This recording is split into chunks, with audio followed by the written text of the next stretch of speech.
ठीक है, अब बढ़ते हैं अगले क्वेश्चन पे। हमारा जो फोर्थ क्वेश्चन है उसमें पूछा हुआ है कि 1 kg इलेक्ट्रॉन्स पे कितने चार्ज होंगे।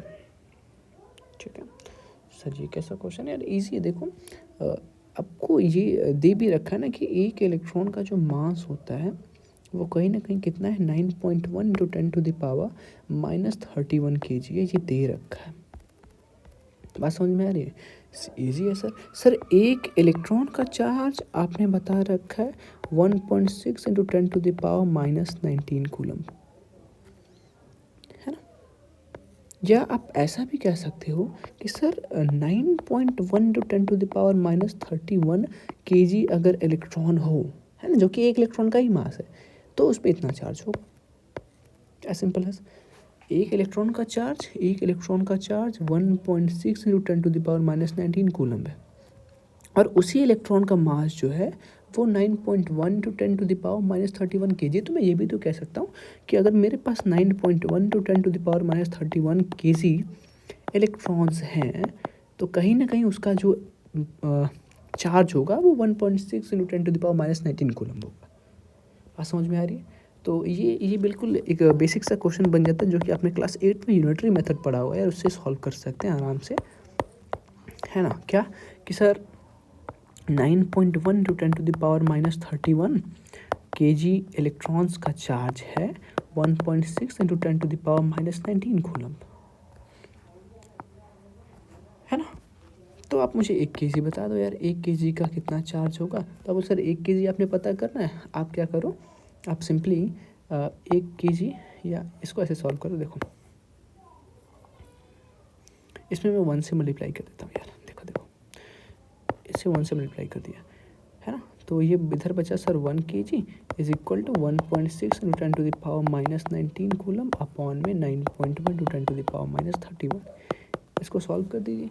आप इसको सॉल्व करेंगे तो कहीं ना कहीं ये जो वैल्यू आने वाली है सर, ये होगा 1.6 अपॉन 9.1 इंटू बात कर लेते हैं यहाँ पे सर, ये हो जाएगा 10⁻12 हो जाएगा, है ना। ये 31 को ऊपर लेकर जाएंगे तो ये पॉजिटिव हो जाएगा, और ऊपर -19 है तो सब्ट्रैक्ट करने पर 31 से 19 जो है आपका 12 बचेगा, 10⁻12 बचेगा। चलिए तो अब इसको सॉल्व करते हैं, है 1.6 सॉल्व करते हैं इसको बेटा। 1.6 डिवाइडेड बाई 9.1, तो ये वैल्यू आ रही है लगभग 0.176 के आसपास इंटू 10⁻12। तो हम इसको लिख सकते हैं आराम से कि ये वैल्यू 1.76 इंटू 10⁻11 होगी। इतनी कूलम का चार्ज जो है, ठीक है, 1 kg के इलेक्ट्रॉन पे पॉसिबल होगा। ओके, इसी था, ऐसे सॉल्व करें। एक बार फिर से देख लीजिए कि सर एक इलेक्ट्रॉन का जो चार्ज है वो इतना है, और एक इलेक्ट्रॉन का जो मास है वो भी इतना है। तो मैं भी ये भी तो कह सकता हूँ कि अगर इतना मास हमारा इलेक्ट्रॉन का हो तो इतना चार्ज होगा, है ना। ये सिंपल सी ऐसी बात है कि 2 रुपये की अगर 4 टॉफ़ीज़ मिल रही हैं तो 8 रुपये की कितनी टॉफ़ीज़ मिलेंगी यार। सिंपल आप बोल दोगे 16 होंगी, है ना। या ऐसे बोलो कि 20 रुपये की 50 चॉकलेट्स मिल रही हैं, तो एक रुपये की कितनी चॉकलेट मिलेगी।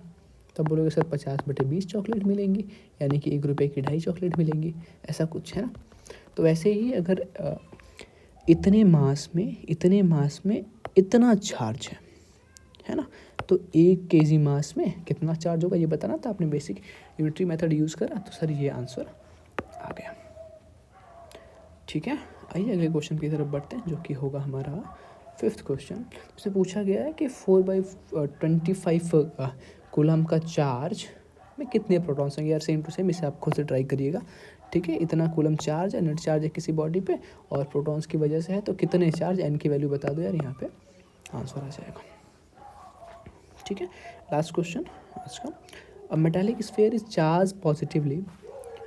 ठीक है, पॉजिटिवली चार्ज एक मेटालिक स्फीयर, ये एक स्फीयर है बेटा, और ये मेटालिक है, ठीक है, और पॉजिटिव चार्ज है, ठीक है। तो इसके मास में क्या चेंज आएगा। आप सोच सकते हो कि सर ये पॉजिटिवली चार्ज है, मतलब इसमें से इलेक्ट्रॉन को विथड्रॉ करा गया, है ना, इलेक्ट्रॉन्स को विड्रॉ करा गया यार। और इलेक्ट्रॉन का बेटा मास भले ही बहुत कम होता है लेकिन कुछ तो मास होता है, और अगर इसमें से आप इलेक्ट्रॉन को विड्रॉ कर रहे हो, निकाल रहे हो, तो इसका मास क्या होगा, ऑब्वियसली कम होगा, ठीक है, decreases, its mass will decrease. Okay, so that's all for the day, और अगली क्लास में हम स्टार्ट करेंगे इलेक्ट्रिक करंट के बारे में। ओके।